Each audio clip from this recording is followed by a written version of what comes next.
And today I'm going to show you how to take cinematic portraits anywhere. Of course, we're going to go on a journey. I like to travel. That's probably the thing I love most other than photography. So I've been to Colombia, Cuba, Dagestan, and India, and those are the countries I'm going to focus on where I've taken portraits. And let's jump right into it. So first thing is you got to create your own path. That's kind of always been my motto or the way I approach photography. A lot of times I don't have the money, don't have quite, may not have the gear you want. You could be sick, can't get a visa. So many problems occur. So you have to just find a way to do it. So this is just a quick preview, cliffhanger. This is this year when I went to India. I'll show you a video from behind the scenes with that, with my Cobra encounter. All right, so quick question. What do you want to learn today and what brought you here? Just from the audience, I know thank you for tuning in as well. But for the live audience, can we just get a raise of the hands? What brought you here and what do you want to learn? Yes. My name is David. I am looking to just sharpen up some of the portraits I'm taking. Just a little bit, I'm always struggling with lighting and where to put that light on the face and where it's too much and where it's too little. Okay, excellent. Okay, so David said he's just struggling to where exactly to put the light, struggling with that a little bit and make his images look a little sharper and and improve the lighting slightly. In portraits, yes. Yes. Yeah, the same reason if I go somewhere else for a trip and see someone interesting, I would like to know how to take a proper portrait and tell a little bit of who they are, where they are, that environment. Okay. Capturing.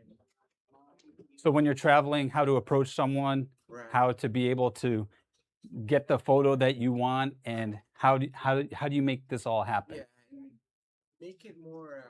Try to make more of a photo rather than just take a. Okay, so get more than a snapshot. Correct. Yes. All right. Well, we're going to be doing that today, so you're in the right place. So I began just with a point and shoot camera, just a 6-megapixel Canon camera.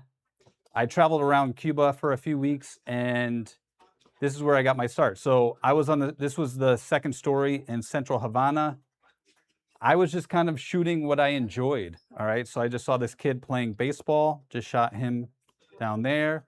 This was another moment I just captured, point and shoot, just walking by, and I saw this bus, looked a lot different than the buses we see here in the United States. And I really liked the colors. And at that time, I also like the emotion. I noticed on the island of Cuba that people had like demonstrated their feelings and their emotions much more openly in public than I'm used to here in the United States. So I try to capture that. So, all right. So what made you first fall in love with photography? We're gonna keep going. Okay. So my path has been like a lot of creative people, a lot of photographers, non-linear. Okay. End up doing all different jobs. We want to pursue our passion, but we also have to pay the bills. So I've done all different jobs. I love telling stories. I love the creative aspect and traveling. And these are all the different jobs I've done. I was a journalist, author, taught English here in New York City and Washington Heights, mostly Dominican students, and did weddings, portraits, and also grew a YouTube channel, mostly with drones, which is why I have the drone picture right there. And now I'm working more on going back to doing documentaries and incorporating my portrait photography in that. All right. So hopefully next I'm going to be doing more photography lighting expeditions and workshops, and I'll talk about that later. All right. So also the last point is, if you're at a point in your career where you may be working a job or doing something where it's not really the thing you want to do, don't feel like it's ever wasted, because even in jobs that I didn't necessarily like, I still learned something and could apply that to my photography later. Okay, so I believe anything you put your passion and effort into, I never feel like it's ever wasted. Okay, so I made a short film. My friend and I, Patrick McGowan and I met him at a production studio here in New York City, and we worked on this film called The Champion. Won a lot of awards and film festivals, and this is sort of how I got my start in film production. And okay, so before lighting, before the camera, okay, before the settings, the main thing I focus on is getting access. So getting access to people and building up trust and rapport. And really the most important thing for me is to have, you could say time and trust. Those two things over time, you can build up trust, but really it's the connection. So I like to go on these trips and spend a lot of time with the people and really get to know them, have a genuine curiosity, involve myself in their lives, eat their food, do what they're doing. And I feel like over time, they see me less as a visitor and more as a friend, even though obviously I tell them up front, I'm a photographer and they know I'm not one of them, so to speak. They welcome me in over time. So I feel like the good portrait photography or the portrait photography I do is more of a collaboration than anything else, okay? So, all right, so this is my cinematic portrait philosophy. This was a portrait I took recently in Dagestan, Russia. Okay, so the two types of ways I think of it as either taking a photo or making a photo. So I started out more like a photojournalist, like a fly on the wall, just waiting for that moment. But what happens if that moment doesn't come? Or a lot of times you take the picture and it doesn't quite look the way you want, right? The lighting's off, their expression is off, like their hands aren't in the right positions. Okay, so I try to focus more on the right side here, on making a photo. And when I started, I probably was more on the left side. So if your photos aren't quite the way you want, your portraits aren't quite the way you want, everyone has a different style, but I think you should experiment with leaning towards trying to make photos rather than take photos. Okay, so having more control over the poses, the location, and the lighting, and obviously the person. So in order to do that, there has to be some sort of trust. Okay, so I feel like the more trust and rapport I have with the person, then I feel like the better the photos are. Okay, so I like to say good portraits, it's almost like a 50-50 collaboration. My subject is as important as my camera gear and myself, what I bring to the table. So this was sort of an example of just taking, so this one, I was in the right place at the right time. This was at a beach where I was Pismo Beach, California. I was just waiting in the water, freezing with a long 70 to 200 millimeter lens, just waiting for that moment. I just saw this surfer go back and forth. The sun was setting and I put it on, just took a couple shots, boom, boom, boom, right when he was crossing that sun. And I got lucky that his arms were kind of out like that, framing the sun. So you can get lucky occasionally, or not luck, obviously it was skill, but still, this is the type of photography I do now, right? I ask them, hey, can you put this hole right here, stand like this. I can set it up, okay? So this was a woman in Northeast India in Zero Valley. This is an Apatani woman. So an indigenous tribe in this particular valley, and she was a rice farmer. And so basically I had my guide with me. A lot of times my guide or my fixer is the person who helps me out with my lighting. So I had them hold it to the side, actually using the same lighting setup I have today, okay? Just had them over to the side. And one thing to notice, here's a little technical tip. A lot of times I like to slant my lighting modifier down at an angle. However, if they're wearing a hat, you can just slant it more this way. So it's almost like a complete side lighting. That way you don't get the shadow over their eyes, okay? Maybe you want that shadow, but that was just a small technical thing I was thinking about. Here's a combination of taking and making a photo. This was in Central Havana in Cuba. I moved the flip-flops into the frame, okay? And I set my life up to the side. I saw them where they were practicing. I didn't ask them anything. I just had hung out with those kids for a while, so they were kind of cool with me. So I just stood behind, try not to get killed, because that was actually a real baseball. Don't advise that, but I like to use wide lenses and lenses where I can get up close. And I've had a lot of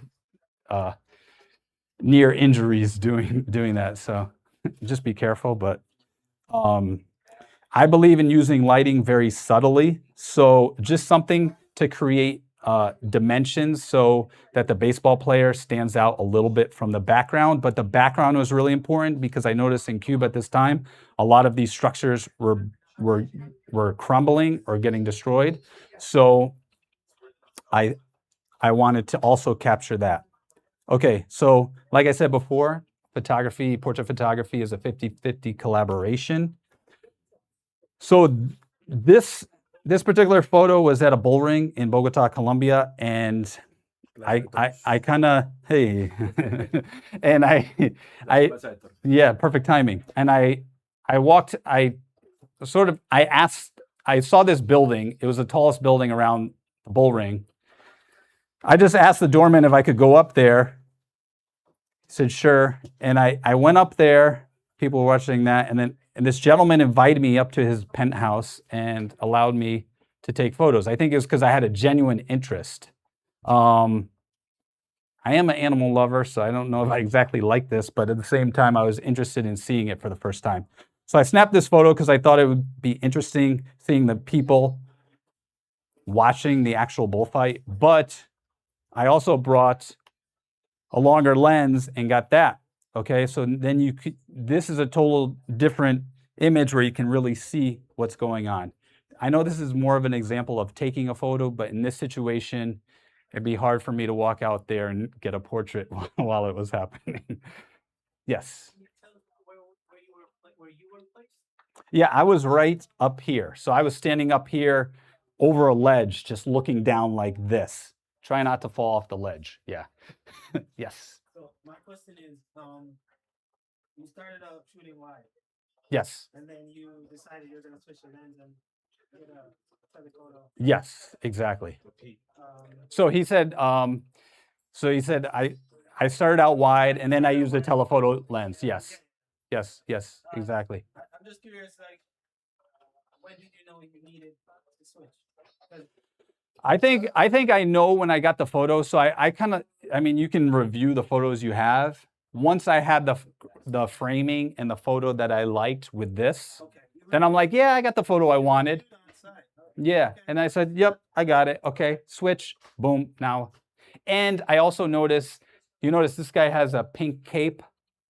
I wasn't really interested. I like the color red in my portfolio. So also think about your brand or your portfolio having certain colors. Notice that one woman is wearing red and then this is wearing red. So I could put both of these photos side by side and that red will make it a little more cohesive. So that was another thing that was going on in my mind. Yeah. Yes. All right. So I have a lot of slides, so I appreciate the questions, but I want to keep going just for sake of time. So this is where I was photographing. I don't know if you know the Ball brothers, Lonzo Ball, LiAngelo Ball. Lonzo's in the NBA now. So this is where I was doing a shoot when they were coming up. They weren't quite as famous back then, and this was more of a simplified background on the right. This is usually what I go for on the right because I like more of a simple background. It makes the subject stand out a little more. It's not distracting. They live in a place called Chino Hills, so I wanted to capture the mountains and the hills. But on the left, I started on the left, but I noticed the sun is in their eyes. So shooting with the sun in their eyes, they have to squint. So I didn't like that. There's also some houses there. I didn't like that. So I just moved the car to the other side. They moved the car to the other side of the street turned around, we got a much better image, okay? And then I was using just one lighting modifier and that was it, okay? So, so try to turn anywhere. You can do this anywhere. I'm showing you photos from many different places, but you can do this wherever you're located. Same exact philosophy and setup. Okay, so my thing is I always like to do one light at a time. Okay, a lot of people get confused or overwhelmed. It took me many years to really understand lighting. And I would always be like, oh, I got to set up this light and this light and this. And I see all these intricate lighting setups. Just start with what you have, the ambient light. It could be the fire here, which is the practical light. It's the light in the photo. And just start with one light. A lot of my photography is using one light and add another one, then another one if needed. Okay, so that's my approach to lighting. Okay, so I want to make this talk kind of fun too, so I'm going to introduce some stories. So this was a farmer in Cuba, and this is in Varanasi, India. So I was location scouting for this documentary I was working on in Varanasi, India, which is the most spiritual holy city for Hindus in India, and it's right on the Ganges River. So these are some photos I took from a boat on the Ganges River, and it was early in the morning. The sun was just rising. You can see right there, and I took a photo of this agori right here. Just simple one light, and let me just, all right, so this is my quick India thing. I thought this might wake up the crowd if it's a long day and you need some energy. This is just kind of a tale from the roads. It doesn't really have much to do with portrait photography, but sometimes I said a lot of times it's a collaboration. So I like to really put myself in the culture, in the environment. This might be an extreme version, obviously. Don't recommend doing this, but so I was walking by. I grew up a snake lover. I have had snakes, and I saw this cobra. I'm like, oh my God, this cobra right in the wild. This is amazing. So I was just trying to get a quick video, and I just sat down next to it and put it around my neck. So I wasn't really planning this. It just kind of happened, and then I guess in the moment it just went with it, right? So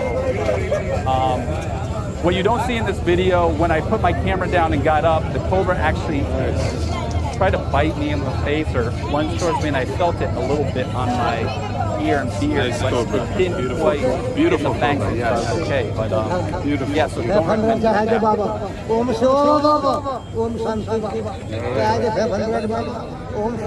Right there. Yes. Yes. Majority of the time. Okay, so he asked me which light do I normally bring, and it's the light I have here. So the majority of my photo shoots, light I have right here. I've used other brands, but basically this version of a mono light. Yes. Good question.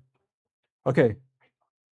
All right, so got the blood flowing here, hopefully. All right, so this was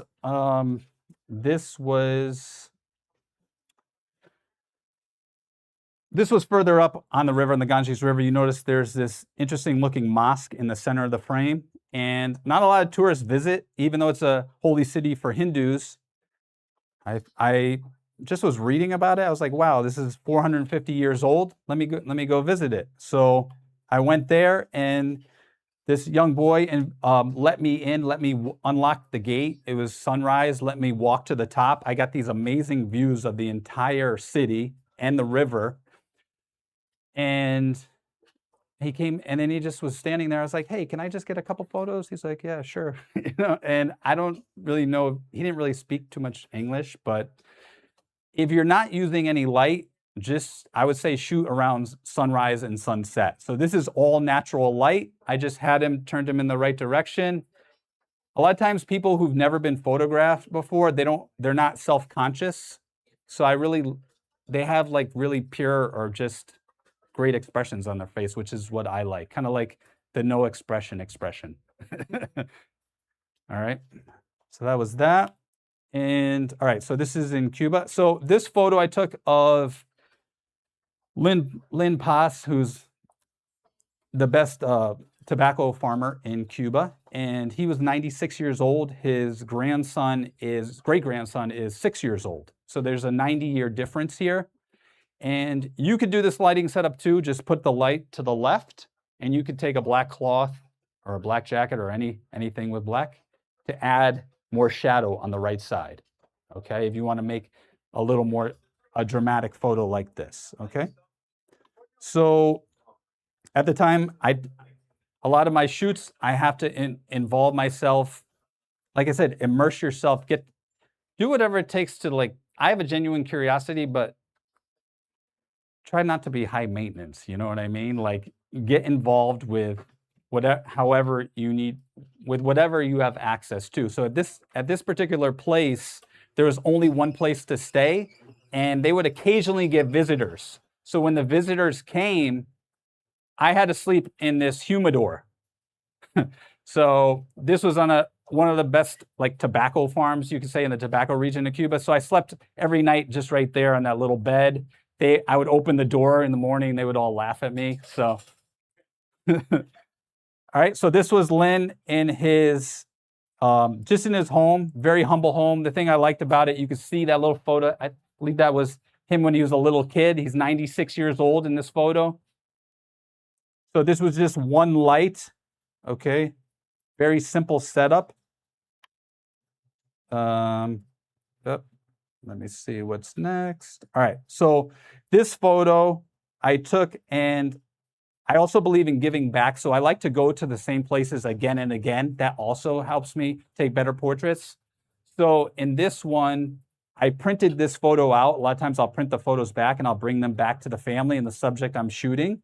So I brought this big photo back to him, and when I brought it back, this was 6 months later after I took this photo, he was actually sick, and a week after I met and gave him this photo, he passed away. Oh. I went to his funeral, and his funeral was right in this living room right here. I don't know what's going on right now, but it was right here, okay? And I gave him this photo. Now, hold on one second here. In order to get that photo in the first place, okay, I had to walk I would say about probably 3 or 4 miles to get to his house. Basically walk and hitchhike, okay? Get on the back of a horse, because there's not really many buses there. It's kind of in the middle of nowhere in the tobacco farm region of Cuba. It started pouring rain, as you can see right there, on the way to his house. Okay, but these are sometimes, if you really want the photo, if you really want to do something, I just brought that up because sometimes you have to really, like, deal with the elements, deal with it just to get that image, or just to be where you want to go. So I don't let rain, bad weather, I'm not feeling good, stop me from doing it. So I would get up at probably like 3:30 in the morning, 4, just to walk there to get the good light. So a lot of times this is what I've done. His family, one of his family members, as they brought his body with the casket to the cemetery, they had the photo behind it, and the family member, she was crying and she gave me a huge hug and she thanked me for this photo. So, you know, that's sort of, when I talk about connection, this is like whole nother level, right? Where ultimately we want to go sometimes with our photography. So, all right, so the next one, this was after many years. I returned back to Cuba after my first visit, and I was just photographing these kids on the Malecon, the seaside promenade. And I was down there with my light. My light was kind of almost falling in the water. I was holding it with one hand. Then I had someone else hold my light. And I like to use wide angle lenses, or 50 millimeter and wider, because I like that view. I feel like it's more intimate and you can get up close. And I like to feel like before, it's a collaboration. So I'm not trying to, like, take a photo discreetly and them not knowing. They're always knowing that I'm there. So it might be a few photos they don't feel comfortable. It's not really getting what you want. But then after a while, they might feel more comfortable. They're just having fun. So I thought this photo was interesting, just just looking at it, because it doesn't look real, but it is. They're jumping off.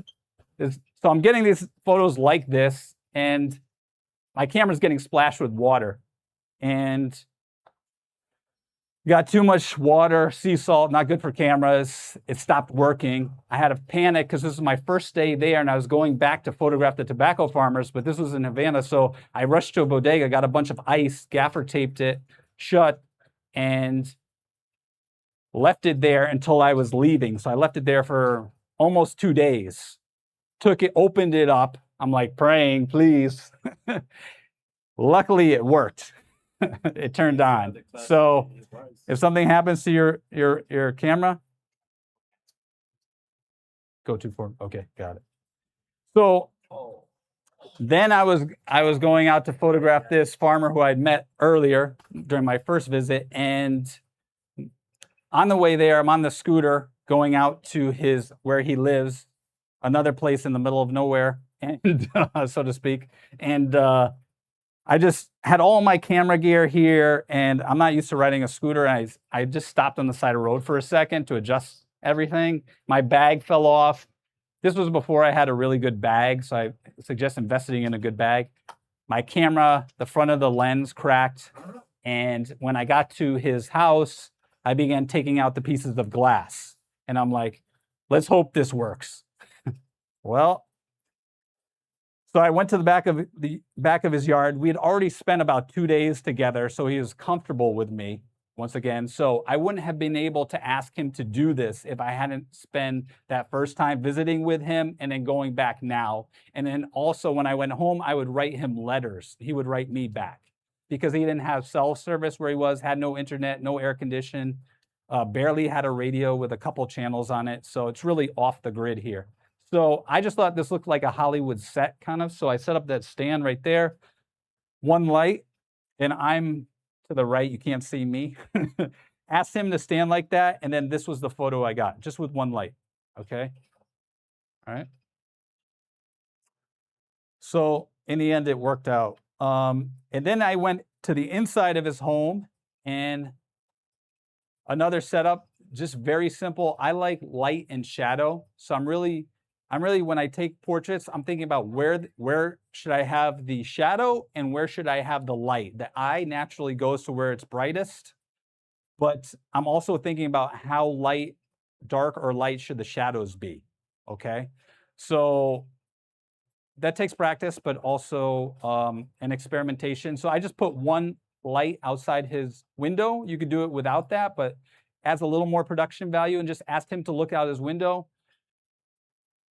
He had a lot going on in his life, and I tried to bring that to this photo. So his wife had recently left him. It was the middle of the day. His fan broke. He didn't have AC, so it was really hot. So it looks like he's thinking about you don't really know what he's thinking. So I think also good portraits leave questions in people's mind, okay? So that's what I was going for there. Okay, so now we move to country number 3, Colombia. So spent a lot of time in the coffee access, and a lot of times I think not just taking one great photo, but I think about taking many portraits together. How can I tell a story? And so you can go tight, medium, wide. I mean, wide, tight, super wide, however you'd like. I kind of use it by feel. I just felt like these photos, it was the same woman. She was working on an artisanal farm in Pareda, Colombia, and she was just picking the coffee. And I was staying at her farm. She owned the farm. So a lot of times I'll photograph the people who are actually the owners of the place I'm staying at. And she was very easy to get along with, very, very easygoing. And so I could direct her and so forth and get the photos that I wanted. A lot of times too, if you don't have light, one thing to notice is if you're inside, if there's a roof and there's all shadows inside, usually the light is coming from the window. So if you get someone close to the window, you can get the nice window lighting and you can just turn them in the right direction. And that way you can deal with brightness and shadow. Okay. So next setup, this was another family I had spent time with, and we went on this horse ride one day on the top of this mountain. The sun had set. It was actually getting really dark here, but I set up one light in front of this horse. I rode on this horse for quite a bit. So the horse was actually, I think, more comfortable. I photographed a lot of animals too, in addition to people. One thing I noticed about animals, horses, sometimes they get skittish from the flash. So the fact that I rode this horse for about 45 minutes, close to an hour, the horse was comfortable. I knew the horse's name. I could direct the horse, I could direct her, and we could get this photo. I don't think I could have gotten it. The other horse I was trying to photograph, and I couldn't get it to pose the way I wanted to. So animals and humans, being kind and connecting with them helps. Okay, so this was a quick video from that region here. I'll just show you behind the scenes so you get a feel for where I was. This was the initial image with the 3 photos I taken. This is her farm right here. You get a feel for where I was, sort of. I'll show you one lighting setup that I did here. This is the outside, by the way. I'm just taking my light right here. We're just walking from where I was sitting to the little living room area. I used this backdrop, red backdrop, light, and I use this reflector, which I have here today. I'll show you just for the fill. So the same exact setup I'll show you today. Okay. And these farmers, I had spent time with them in the field as well. Okay, so I think we're doing pretty good with time. Okay, so this was the lighting setup in case you couldn't see it in the video. I just took a behind the scenes. This is one thing I recommend with all your photography. A lot of people like the behind the scenes photos and videos more than the actual photos. So when you're shooting, try to just, if you don't have someone there to shoot it, put it on a chair, table, or a tripod. So this was just simple setup, and I didn't have someone to hold my reflector, so I just put it between these 2 chairs. All right, and you can see the sun setting. Another thing in this photo, I made sure to shoot before the sun came down, because if the sun got low enough, then it would impact the backdrop and my subject. So that was another thing. I waited an extra day, so I watched and I saw where the sun was setting, and then I could take the photo the next day. So sometimes when I'll go to a place, the first day is looking at the sun, looking at the lighting, looking at the location, and the next day shooting. All right. So can you guess which one I use? Oh, I guess I told you right there. Just kidding. All right, so the photo on the left is just natural light. All right, maybe your photos are looking like this. And then the photo on the right, almost same exact setup, but I just used a little bit of flash. So you can see how the flash, the coffee plant right here was blocking it a little bit, but I got enough on his face. I always want to create a little bit of shadow. I never want to put it too much directly on the person, because the shadow creates more depth in the photo. Okay. Oh, do we have a chat? We have a question? All right. Yes, quick question. What's the question?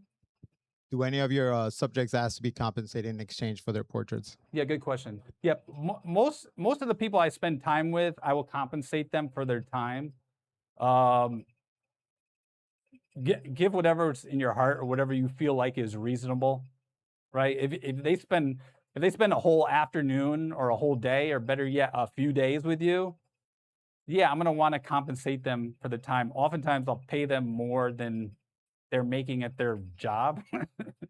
So, but in certain countries, sometimes it's not even that much. It's not that big of a deal.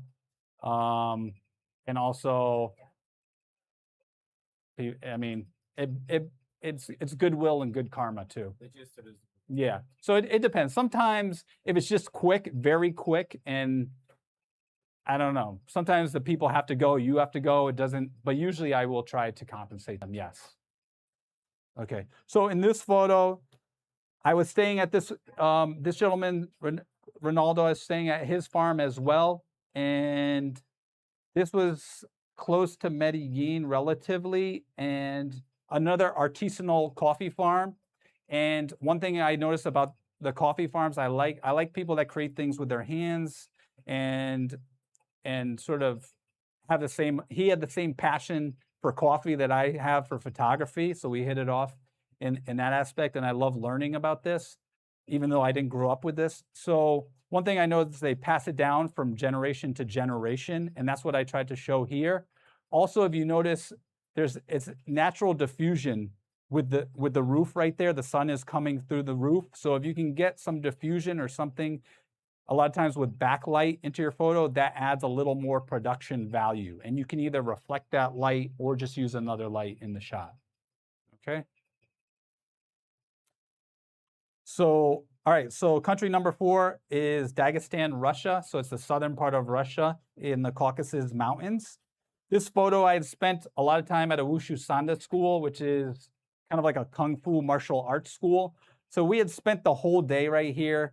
This is one of the coaches, former champion. And I think I wouldn't have been able to get this photo. I got this photo at sunset with natural light, but I wouldn't have been able to really get this expression in this photo if I hadn't spent a lot of time with him and we were joking around, having fun.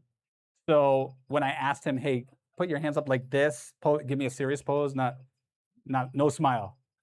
Or as he would say, like American smile, because they don't really smile over there.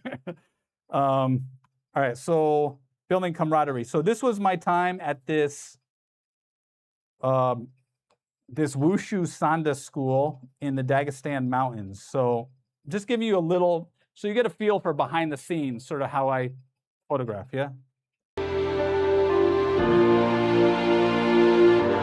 Once again, similar setup, same setup that we have today, right? So this is the gentleman who brought martial arts to Russia from China, and I'm doing Tai Chi or Tai Chi Chuan with him. These are some of the students there, and playing ping pong, getting involved in their lives, okay? And doing a training here. I bought a backdrop, because I want to play basketball. They like basketball. All right, there. Just hanging out with them. So a lot of just like hanging out.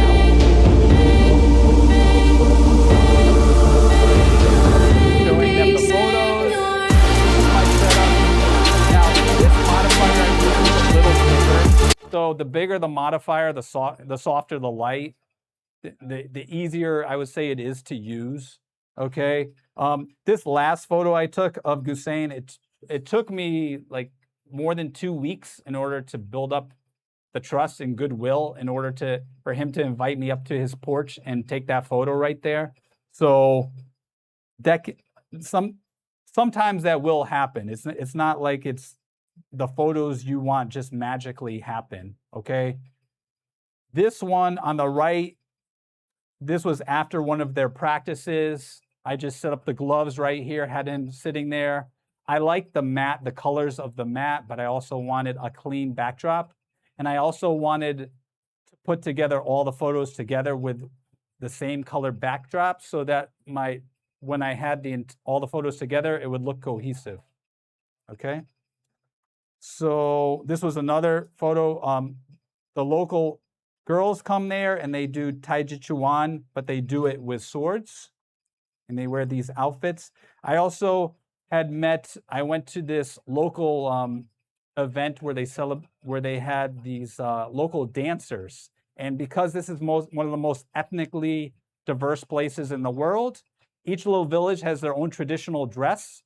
So after I visited this dance team, they had this closet where they had the different dresses, and I asked them to wear the dresses and the costumes of their ancestors, right? Or of the people living in the mountains or their particular villages. So these are the photos I took here of that. All right, so we're moving on. Country number 4 or 5 here, India. Okay, so this was in a small town, the same small town in Northeast India.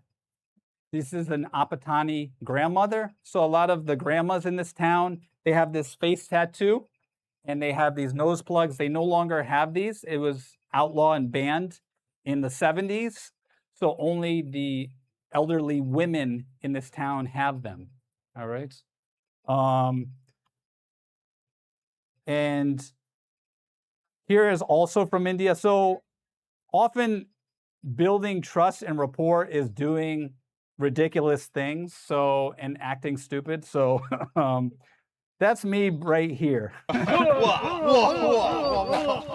This was one of my subjects I was doing a documentary about. He's part of the Rabari tribe. They wear red turbans and white uniforms. He hasn't worn shoes since he was 5 months old, so barefoot his entire life. Bodyguard.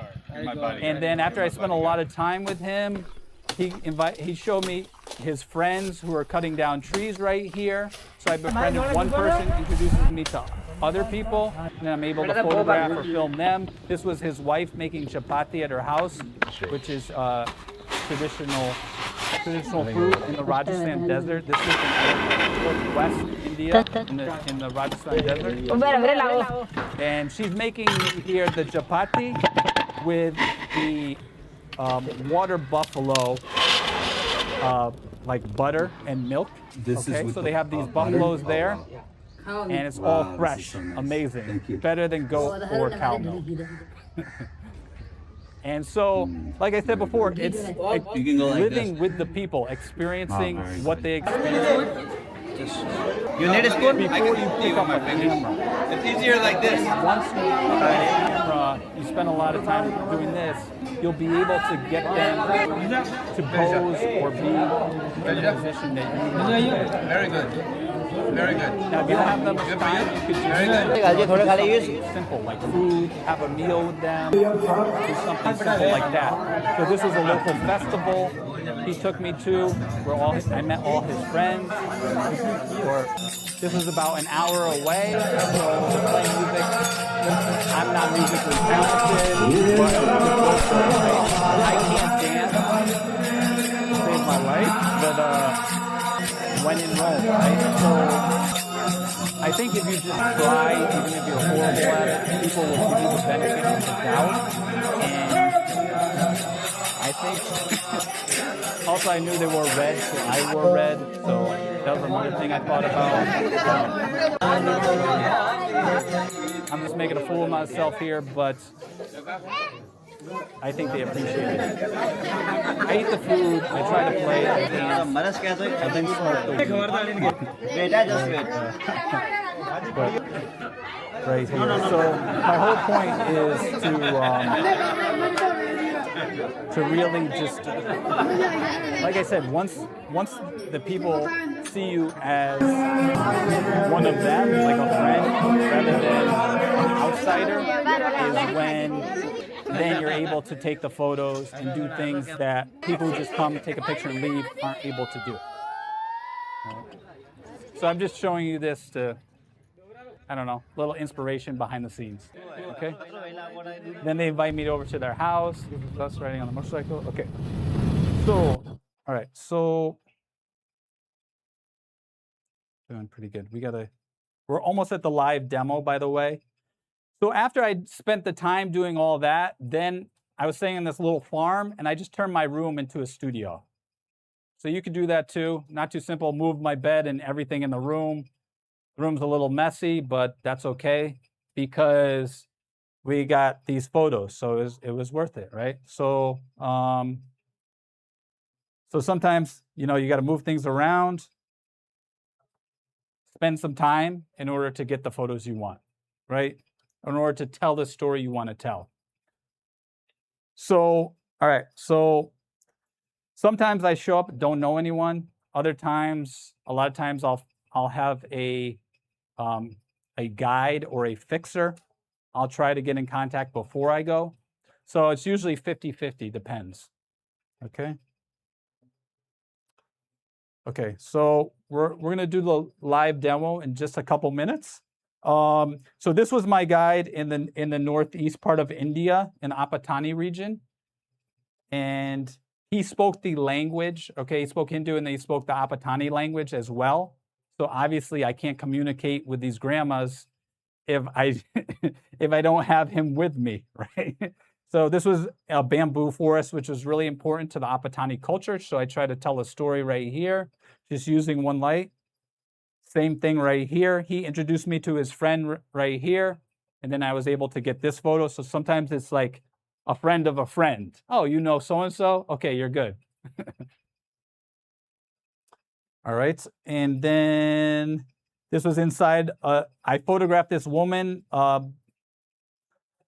harvesting the rice, and then later that night, I went to her house, brought my backdrop, and then I got this photo. I tried to represent both this, she's wearing the Apatani clothing and the basket that they use to collect the harvest. So I try to use, another thing when you're taking portraits, if you're not sure what to do with the hands, try to get something in their hands, a tool, an object, or something like that will often make your images look better, and they'll also tell a story. Okay, and this is a shaman I visited. You can sort of see the setup right here. The lighting setups are not always easy. I got the fire underneath this wood right here. There's a fire going. There's smoke everywhere. And I got this wire from the fire in my way. So I had to use a long lens, 110 millimeter lens. Everything, there's smoke and there's like, the soot is almost getting on my backdrop and my modifier. So sometimes you have to deal with the elements, right? But then I got this photo, so it was worth it, right? So, all right. So, and then one thing I recommend is after you do your photos, your portraits, people like behind the scenes, but try to get a photo with the person, with the subject. It'll make them feel good. It'll make them feel like you care about them even more. And also, people like this. And it's good memories too, just for yourself, your own personal album. All right, so no matter where I go to, I have the same approach. Not very complicated, but I think it's everything I do before the photos that's probably even more important than the actual photo itself. But we're going to do a live demo right now, okay? So who would like to be photographed? I'm going to try to keep it to like 60 seconds, maybe just a couple minutes. We'll do it really quickly. Yeah, you'd like to be photographed? All right, what's your name? Alejandro? Okay, Brett, nice to meet you. All right. Yeah, you got the Colombia jersey. Very nice. Come on up. All right, let me just get set up. So, okay, yeah, I'll tell you all my gear. So what I'm shooting with, this is the same setup I bring. I brought the same setup I bring. Even though we're in Adorama, we have all this amazing equipment, but you can also get this equipment here at Adorama. So I bring this because it's light and portable. So I use Avenger stands. This is one of the smaller ones and fits actually into my suitcase there. And then the other thing I have is this is a Photech 46-inch, okay, modifier. I like it because it's not shoot through, it's shoot in this direction and the light bounces back. So you get less hot spot on the person, okay, because the light's going this way first and then this way. Okay, and then have some diffusion over the front. And then this is a ProPhoto B10X Plus. I like battery powered. I used to not use battery powered and have a like a Vagabond Mini or some power source, but all the cords are quite annoying at times and it's easier to travel like this. So this is my lighting setup right here. Now, when I'm setting up a light, one thing I like to do is to always have it, I picture it like when I'm photographing someone, I try to emulate the sun. So notice the sun is usually never below your eyes. So I would usually never put the light way down here, below the person, right? I always have it above their eyes because the sun is always usually above you, right? Especially at sunset, it's usually around right here, slightly higher than the person. Then I slant it down to try to get that Rembrandt or Vermeer lighting. I like that style of lighting. So I slant it down slightly. People sometimes who have like a hard eyebrow or wearing a hat, if they have that, then what I'll do is just put it like this, okay? So that's one quick tip that took me a while to figure that out. I know it's small, but it does make a difference. And then, all right, so then I just put it to the side like this. So what I'll do is just put it here for now. So I'm gonna put this here to the side. And if you wanna move around, I guess you could move around, see better, but then I just use the same exact stand and I put, I don't even know what you call this. I put my backdrop on this and then I put my reflector on this. It's a reflector holder. Reflector holder, there you go. Okay, reflector holder, there it is. Okay, thank you. So reflector holder, and then I'll just put my, now, one thing I recommend you getting, since we're here, I brought this particular setup. You can use, you can use paper cloth, whatever you have in your house, but if you can get a setup where it's both the modifier is white and shoot through, you can use this to block the sun sometimes. That comes in handy. And then sometimes you might want the silver or the gold to bounce more light on. And then sometimes if you want more shadow, you'll need the black just to add more shadow. So they sell these where they have all of those in one. So that's kind of what I travel with. Now for this particular one, we're just going to add a little. It's going to be kind of a little more dramatic, but I'm going to add the fill there. So I like it nice and big because that way, if I want to do like 3/4, I have enough space here. Or if I want to just get in on his face, I can do it. Okay. How many of those do you normally sell? Just this. Just white? No, like I said, so this is actually zips up and goes around this. So it's all connected in one.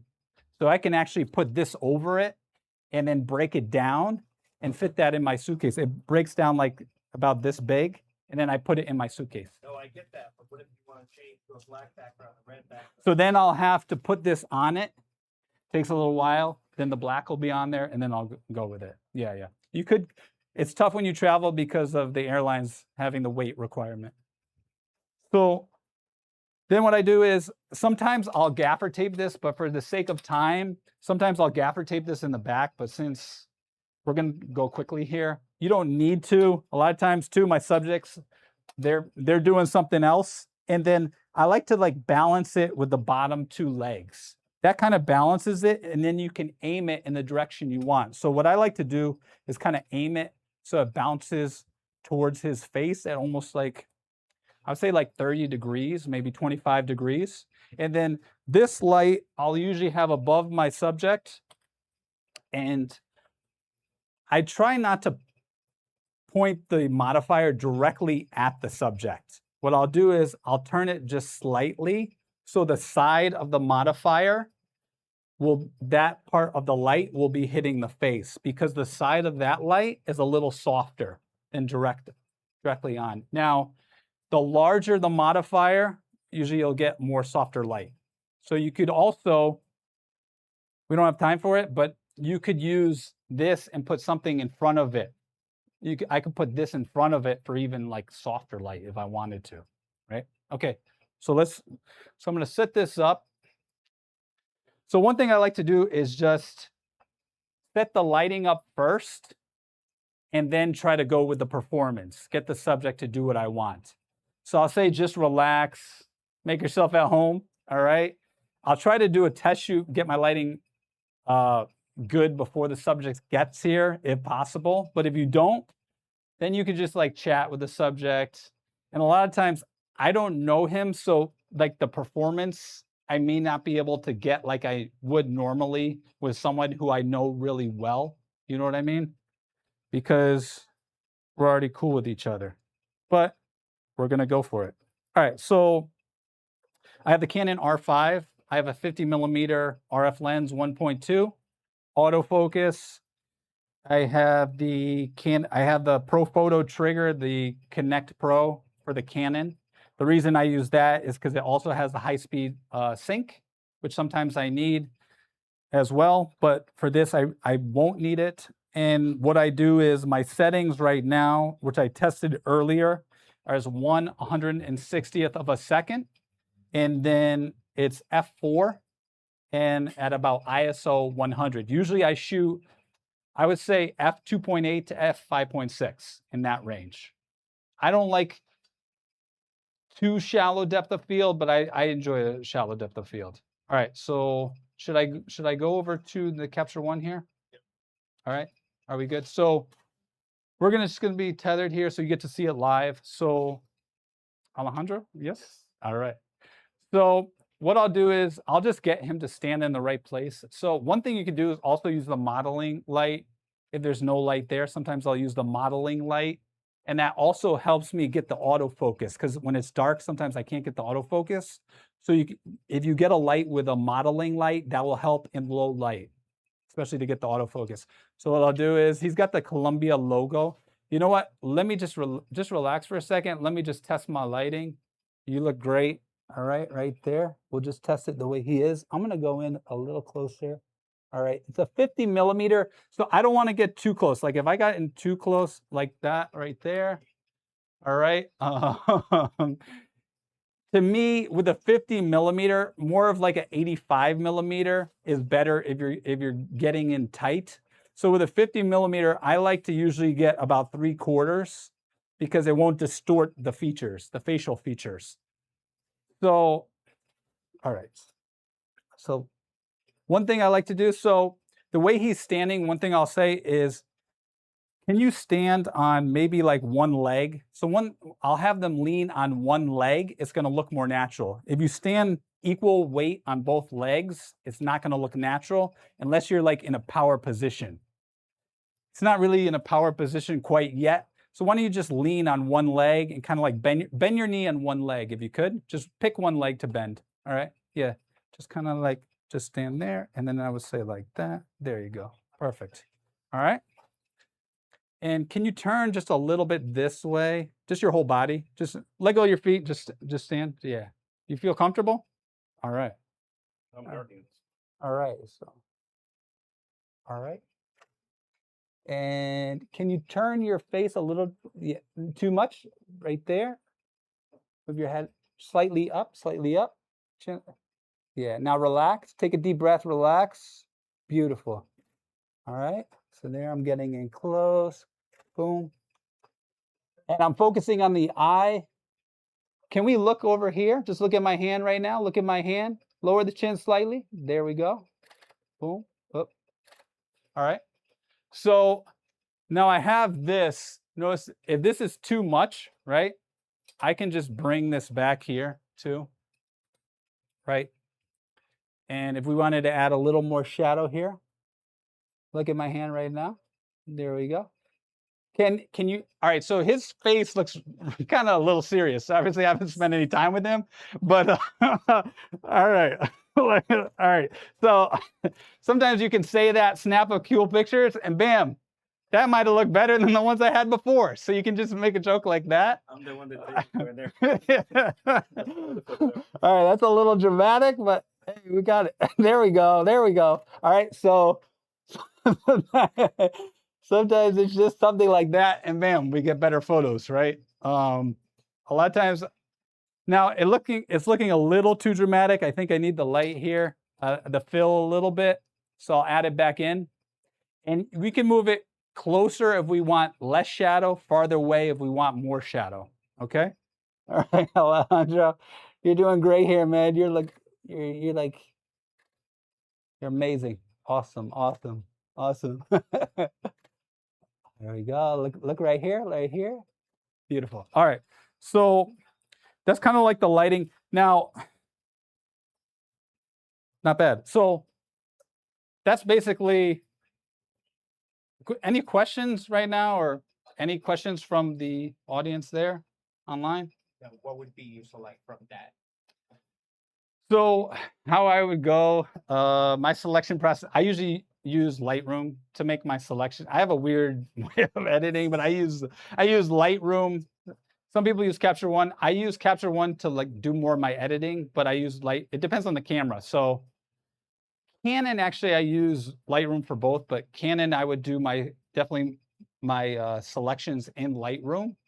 select the best, and then I would bring them into Capture One, edit the raw images, and then if I had just one or two, I would bring that into Photoshop if I needed to do some fine tuning, just little. But I try to get it right in camera. Okay? Yes. What do you think it adds to the photo when you have them look at your hand rather than look at the lens? Yeah, that's a good question.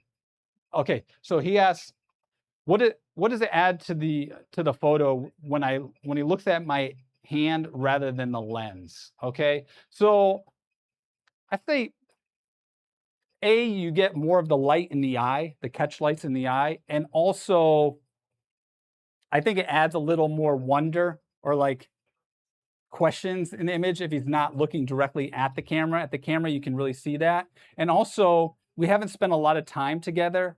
So if I haven't spent a lot of time with someone and don't know them really well, a lot of times they might feel more comfortable just looking at my hand rather than looking directly at the camera, okay? So another quick setup, we can do one more. If I wanted to be more dramatic, let's just do this right here, okay? And didn't really like the position of this, so get a little more dramatic here. All right, so we just aim this down now. All right, so do you have anything with you? Do you have a camera, a soccer ball? So a lot of times I was going to ask him that in the beginning, but You want these? Or I got a tape measure. yeah, it's all right. We can do the headphones, yeah. But honestly, you can leave that just for now. Let's just do one dramatic one here. All right, yeah. You can look at the phone. So stand right here. Perfect. You're gonna just be looking. You're gonna be looking right this way. Okay. So I try to direct with my hands. Sometimes with men, I could just touch them on the shoulder, but in general, I don't like to touch the people when I'm photographing them, just to be professional and just to keep everything cool. All right. Turn even just a little more this way. A little, no, a little, your whole body. More, yeah, a little. Just move the left foot forward just a tad. No, this way, there. Too much, back. All right, just relax. All right. There we go. All right. So why don't you pull out your phone right now? Just look at your phone for me. All right. Put the phone a little closer to your stomach, right? Just put it like right down. Yeah, just right down there. Yeah, there you go. Now look at the phone. Like it's something you're really interested in. Just look at it for a second, all right? All right. All right, I didn't test the lighting, but the lighting's a little hot here. Let me just, all right, look at it again. Bring it a little closer to your body. There we go. Okay. So you could do something like that as well. So those are two quick lighting setups. Now, the more you can bring the subject further away if you want it to be darker. You could also tilt this away or use a grid on the light if you want the background to be darker, okay? All right, so I think that's the end of the live demo. Thank you, Alejandro. Appreciate it. Thank you for the Very nice. Give Alejandro a round of applause here. All right. All right, and we just have a couple more slides and then we'll be done. Is that okay? 2 more minutes? Just 2 more minutes and we'll be done. All right. So, all right, so just a quick review, background first, then I normally look at the ambient. I didn't do it here because we were in a hurry, but I would take a photo without the light. Then I would do another one with the light. Then I would add the reflector if I needed it, or add the shadow, the black fill for the black for the shadow, and then work on the performance of the subject, okay? And final message, what's one project you've always wanted to do but haven't started yet, okay? Encourage you to go for it. And I have a workshop this week, I'm doing this weekend, but I'm trying to do more workshops, so this is a link to all of them. If you want my free photographic style guide and a link to all my workshops, you can get that there, okay? So it costs you nothing. You also get a bonus video there where if you don't like reading, you can just watch the video, follow along, and it's basically we don't have time to go over it, but I made a video special for that, okay? So you can get both of them at that QR code. My unique photography lighting style. If you want to spend more time with me, this weekend I'm doing a 2-day workshop here in New York City with a model, with an athlete. So we'll be doing high-speed sync, more photography like this, but more in depth with creative lighting. Okay. So thank you guys for coming out. Do you have any questions? Now's the time to ask. Yes. If we are in the middle of the day, because that's where our subjects are, that's where they're, in my case, they're open water swimmers. What do you suggest, a reflector or an off-camera flash when, like, it's harsh sunlight and I want to keep it as bright and mobile as possible? Yeah, so he's shooting in the middle of the day, it's harsh light. What do you do?